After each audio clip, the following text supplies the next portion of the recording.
We're a fast and furious format of freight, facts, and fun, fueling your Tuesday morning. And by the way, guys, don't forget Trucking with Oida will follow all of today's show. Can't wait to kind of get them in the game as well. We are, well, thrilled to welcome a new guest here, by the way. I'm being told to log back in on my computer, Dre. That's kind of hysterically funny. Happens every once in a while from time to time. Not really a problem, but we're going to say good morning to our latest guest. I gave you her bona fides before we actually even got to this point. Naomi Friedberg, Dr. Naomi Friedberg is joining us on Highway to Health, and we'll start off by saying good morning and welcome to Road Gang Radio. Well, thank you. Hello. Good morning. Where are we talking to you from? Lafayette? Lafayette, Louisiana. Yes, sir. How long have you been over there in that neck of the woods? Because we were talking earlier. As you can tell from my accent, I'm a New Orleanian straight through. I got that deep-fried Brooklyn accent. And Kevin Lindsay, who is the maintenance director over at TA and Petro, spent some time a little further south from Houma, and we were talking about a time period in our life when we were breathing in mosquitoes. You got a pretty fun origin story. You've been in Louisiana for well over... How long have you been down here? Are you a native? I am. I'm from Lake Charles, Louisiana, and pretty much have lived here all my life, except for brief stints going to school. So yes, and relocated to Lafayette, Louisiana after, I guess it was about 30 years ago, after my husband and I married and finished up school, and we've been in private practice as psychologists ever since. Yeah, and that's since 1996. You've done individual psychotherapy and psychological evaluation for the young and the old, and you have a particular interest in anxiety disorders, which, as you can imagine, for a lot of our listeners out there, kind of trapped in the isolation of their own mind, who often rely on us to give them a little bit of help. It is you are uniquely kind of positioned here to have a great conversation this morning, and just wanted to kind of talk about anxiety disorders quickly before we kind of pivot into other stuff. Can you, like I said, there's a lot of, one of the things I know drives you crazy in your profession is, oh, I used to date this malignant narcissist. Oh, my God, the guy's a sociopath. Oh, my God, she's a borderline personality disorder. And you just want to reach out, I know, and put these people in a hurt locker and slap the pain combination on them. Because, all of those things are, everybody out there literally has their own book, and they're all diagnosing everybody around them. They, on the other hand, have an anxiety disorder, which, of course, is so gentle and so lovely and makes them wonderful people. Can you actually define what an anxiety disorder is, so they can understand? Sure. And I do think it's kind of been a more recent phenomena, especially with COVID. Certainly we can thank COVID for one thing, that mental health has become much more, out there in social media and more talked about it, less stigmatized. But along with that is kind of like what you've talked about, is that everybody thinks that they can go on TikTok or anywhere any kind of platform and diagnose themselves, and that's, on some level, it's good that mental health is more, there's a lot more awareness out there, but at the same time, sometimes people are reading too much into it. So yes, there are, we can be nervous or worried about things in our lives, but then there's more serious mental health issues like true an anxiety disorder. And, that's marked by excessive worry. It's marked by thoughts that you can't get out of your head. It's marked by sometimes not even being able to get out of bed because you're physically gripped with anxiety. So, any kind of disorder, mental health disorder, is truly marked by you have a difficulty functioning in your daily life. And that's when you need to get help. When you can't get out of bed, you can't get to work, or you can't concentrate when you're at work. So yes, that's what a true anxiety disorder would be. Yeah, and I'm glad you put it that way, because we're talking about genuine bona fide paralysis. We're talking about absolutely, where it literally becomes that people don't understand that when Hamlet says to be or not to be, it means he's reaching for a glass of water and he can't even decide whether it's worthy to pick it up or not. I mean, Sure. that's really what it kind of comes down to. And the other question I really wanted to ask you was, is Hmm. there a point where you can recognize that you're drifting in that direction and maybe put the brakes on it before everything begins to unravel? That, you might Oh, be yeah. having an acute anxiety disorder, an acute episode of this.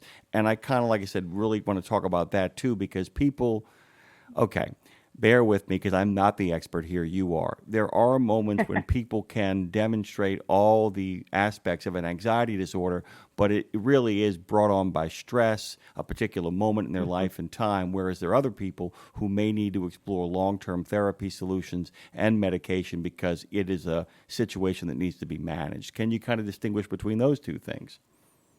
Sure. And you kind of hit it on the nose. And, as far as when we talk about stress, right? Stress and pressure, which I know your trucking community certainly has. And, I've actually had a little bit of experience here in South Louisiana A little um, bit, a little with bit. Yeah. our with our offshore workmen, workforce.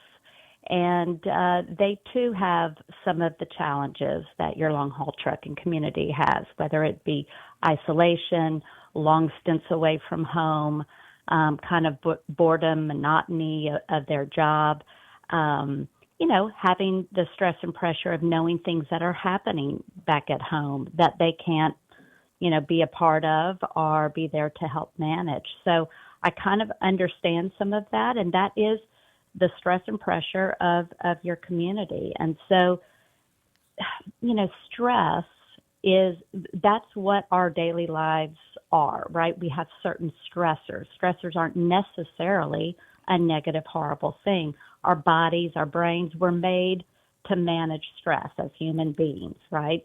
That's, and most of the time when they are kind of daily stressors, our bodies, our brains, we kind of rise to the occasion to meet those challenges. However, when that stress and pressure is prolonged or it's not well managed, and, for your community, whether it's constantly having deadlines that are very difficult to meet, or fatigue, sleep problems, when those things aren't properly managed, and we can kind of talk a little bit about that, about how to quote unquote properly manage that stress, then it can lead into anxiety. And, anxiety used to be our friend. It's the flight or flight response, right? If we saw a saber-toothed tiger in the wild, our bodies would tell us to run like heck or fight back.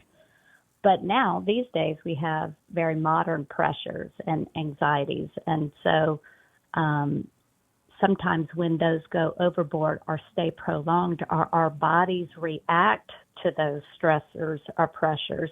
It can be, it can affect our physical health. It affects our sleep. It affects our ability to concentrate. And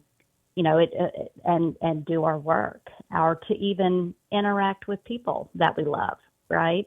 So those are the, daily stressors are what life are, that's what it's about. However, the anxiety, when it flips over into a debilitating condition, that's when we want to get some help. We want to talk to somebody objective that doesn't, isn't going to tell us to just kind of like buck up and deal with it. It's going to be somebody who's going to kind of, tell us, hey, let's tear this apart. Let's pick this apart and figure out what we can do to manage or to, kind of solve some of these issues. So, Let me kind of re-encapsulate what you said, because I think you're taking us to absolutely where we need to go. So we have daily stressors in our life. Many hmm people haven't taken the time to kind of recognize them. Often the daily stressor in and of itself is not bad. However, it can then, when not dealt with, create anxiety in us. And the inability to kind of recognize the stressor with the creation of anxiety also means that you haven't done the work to kind of either implement coping strategies that either you can do through mindfulness and sort of techniques of kind of how do I bring the stress level down to allow me to Hmm. get back to the task, or to recognize the stressor as a genuine call to action. Okay, well, this stress is building, so what strategies can I take to make sure I make it on time to my load? And since I can't, let me pick up the phone and call the people at dispatch to let them know it's going to be a little bit late and relieve the stress. I Right. guess the next thing we got to ask then is you and I, by the way, have told my listeners this. I talked to somebody, and he's a groovy dude, and he's gotten me back on the road and back to a path of sanity. So I'm a big proponent of what it is you guys do. Can you talk a little bit about, in recognition of those stressors, what are some of the coping mechanisms and coping Hmm. strategies, I guess is a better word, because we're not talking about bottling it up and putting it away. That ain't good. Sure. Or what the calls Sure. to action are when these stressors arrive. Yes.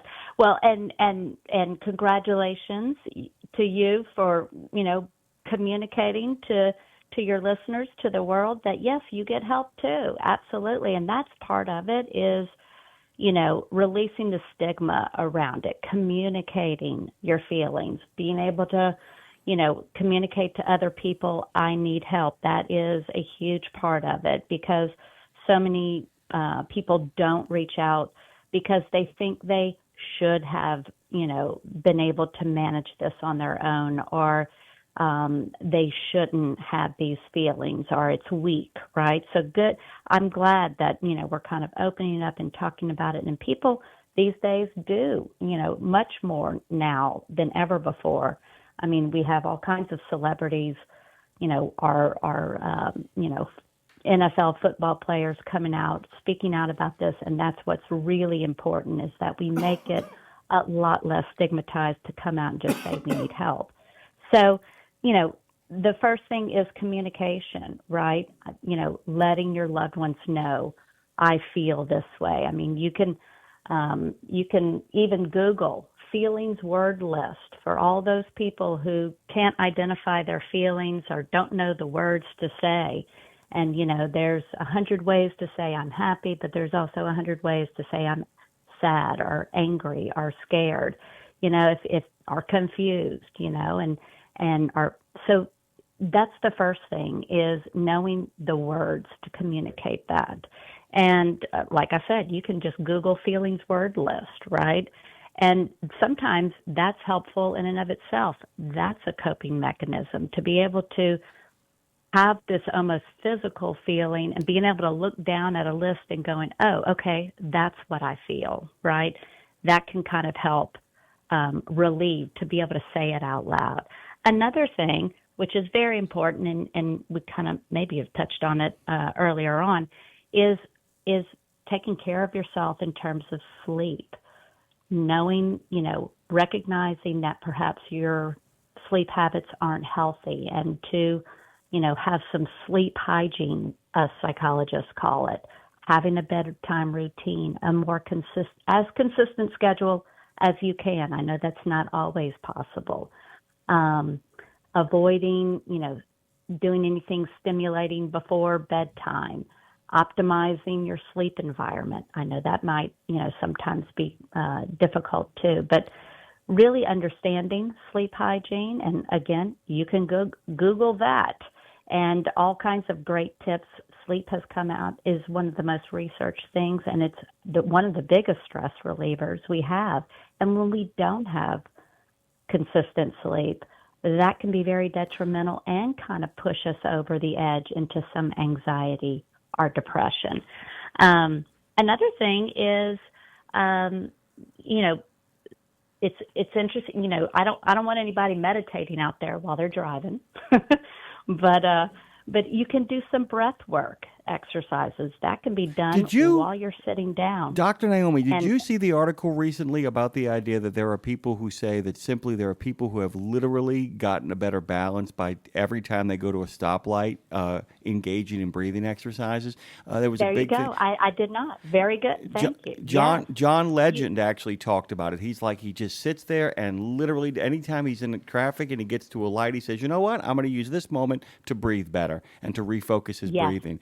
it's remarkable. And I wanted to tell you really quickly that one of our listeners and one of our regular contributors, Dean Croak, is actually on the chat, and he is a big proponent and an expert on exactly what you're talking about in regards to sleep. It is the key to everything, is it not?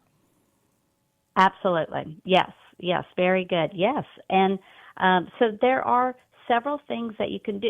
Another thing is, in your off time, when that is, to really cultivate some hobbies. And they can be simple hobbies and even hobbies that, you can even bring into your work life, such as, let's get into some music and make a cool Spotify list for whenever I'm back on the road, or listening, finding out what kind of podcasts might be very interesting for you. So, and also some physical hobbies, right? If you're in a type of work where you're sitting all day, such as myself, it's very important to have a physical hobby. So those are all kinds of things to kind of help, not only with what we might call kind of burnout, right? Because that's kind of another thing to be looking for in any kind of job that's pretty monotonous or takes a lot of focus and concentration for a long period of time, is, those are the things that you want to do to make sure you don't burn out, and certainly not to move into more of a mental health challenge like depression or anxiety.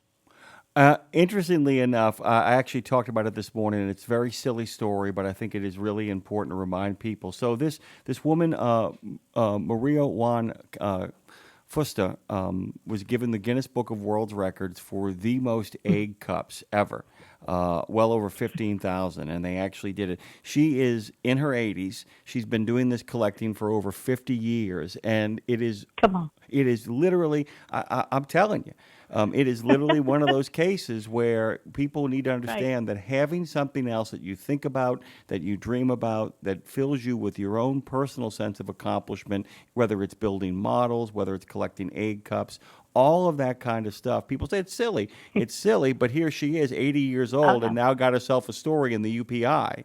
I mean, it's I just love it. amazing Yeah. how you can carve out an identity for yourself by simply focusing on something so kind of quiet. And by the way, that collection includes like egg cups of Betty Boop, just to give you a sense of this.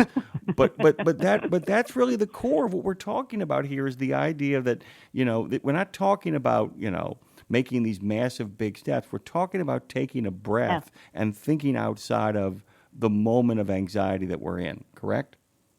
Absolutely, and it is about you know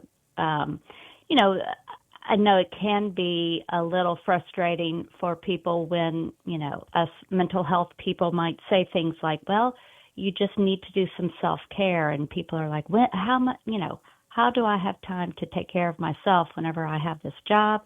And then, of course, when I'm home, I have my family and they need me. And it really, like you said, sometimes it really is just about making sure I got some decent sleep, making sure I have some healthy food on board, making sure I, am listening to some decent music that's picking me up, or taking a breath at a stoplight, just taking some deep, some different breaths, focusing on our physical, our posture, how we are, really just kind of taking a moment to be aware of our bodies. That is self-care in and of itself. Sure.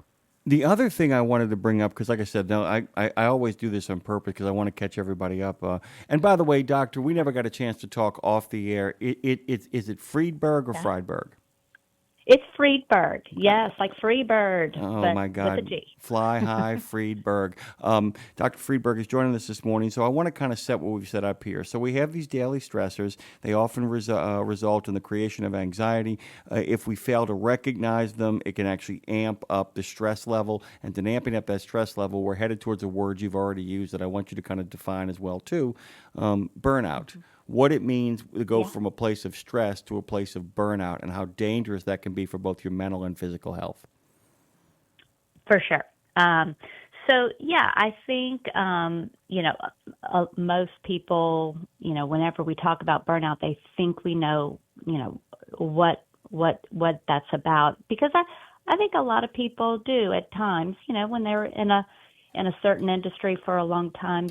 It's pretty inevitable that burnout's going to come your way at some point in time. It is a bit of a wake up call, right? And there are, symptoms to be looking for. When we're talking about the emotional symptoms, it's not just about the anxiety. It's about just kind of feeling exhausted, drained, right? Even sometimes when you do get decent sleep, just feeling kind of exhausted and not really willing or wanting to meet the day. A loss of motivation, irritability, even like cynicism, just kind of like real negative, frustrated, detached from what's going on around you, which kind of emotional numbness, right? Like not really sure how you feel. Sometimes, I think it can lead to sleep disturbance, maybe having a hard time falling asleep because you're kind of keyed up, or thinking too much, headaches. There may be some changes in your appetite. And, burnout can bring on problems with your immune system. So you might be getting sick more easily. So, and also, too, procrastination. When you were saying earlier, all you can do, you can just kind of reach out and say, hey, I'm not going to make it. I'm going to be late. But then you don't want to make that call. All of those things kind of, when you're withdrawing from people, certainly can signal burnout for sure. Yeah, and the other problem is the fact that it's also distinguishing, and you did a pretty darn good job of explaining to people, burnout is not a bad day. A bad day is a bad day, and often a good night's sleep, as Thomas Aquinas talked about, often dispels the demons that haunt us at night. It's when the next morning, and that's a really good point. That's really kind of a great way to kind of analyze what's happening. By the way, you're the expert. If I say anything wrong, you can say, "Actually, Jimmy, you got that wrong." Come on, you're doing great.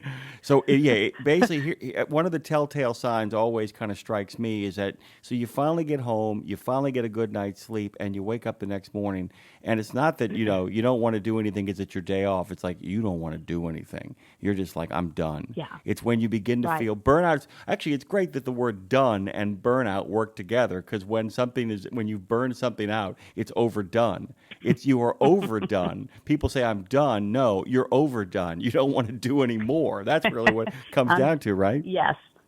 Yes, yes, definitely. And I think there are things before, if you can recognize that it's happening, there are things you can do yourself, to address that, really trying to kind of make your work environment healthier, going ahead and doing some of these stress management techniques that we've been talking about. They aren't when we have burnout, it doesn't necessarily mean, oh gosh, I got to call a therapist and go spend a bunch of money on therapy. It's a wake up call for ourselves to kind of reset and remember that we're human and to know that burnout is actually pretty common and to be able to talk about it, communicate. I always say, talk to people. Yeah. Everybody really ought to go take a look, by the way. I'm a big fan of the original Star Wars, and I mean the first movie and the second movie, and then until we get to Rogue One, I really don't care about what happens, all the in-between stuff. But there's a really great story about George Lucas at the end of the first Star Wars movie is that they thought he was deathly ill, only to find out that he was simply, genuinely was suffering from exhaustion. The genuine clinical definition of exhaustion, that he had literally burned out and didn't want to make anything. I would recommend people do that. I want to let people know to go to FriedBerg, psych, PSYCH.com, FriedbergPsych.com. What you'll find there. I should probably make that easier, shouldn't I? No, but I thought that'd be kind of fun to do it that way. Friedberg Psychology Practice, by the way, is compassionate professionals in behavioral and mental health, and you will see the warm, loving people that are over there if you guys go check that out. Unbelievable as it might sound, we have actually been on the air for almost 25 minutes. Segment is over. Thank you so much. Oh my goodness! I'm used to the therapy hour, Jimmy. I'm used to. I could talk for another 30. I understand. Well, it's my job now to say, I'm sorry to say, Dr. Friedberg, our time is up. Thank you so much. I appreciate you having me. Thank you so much. Guys, really seriously, go to friedbergpsych.com. Now, you know how to spell it. Shouldn't be hard to find. These people are terrific, by the way. They come highly recommended. We've got friends who care deeply about them, and as you can see, their work is, this is the right voices of the kind of people you want to be talking to. You want to be talking to somebody. If it's just a pastor, if it's just a mentor, if it's a life coach, somebody who is willing, this is important, not to tell you what you should do. What you need is somebody who says, I don't know what you should do, but let's start talking about it first. That's an important thing.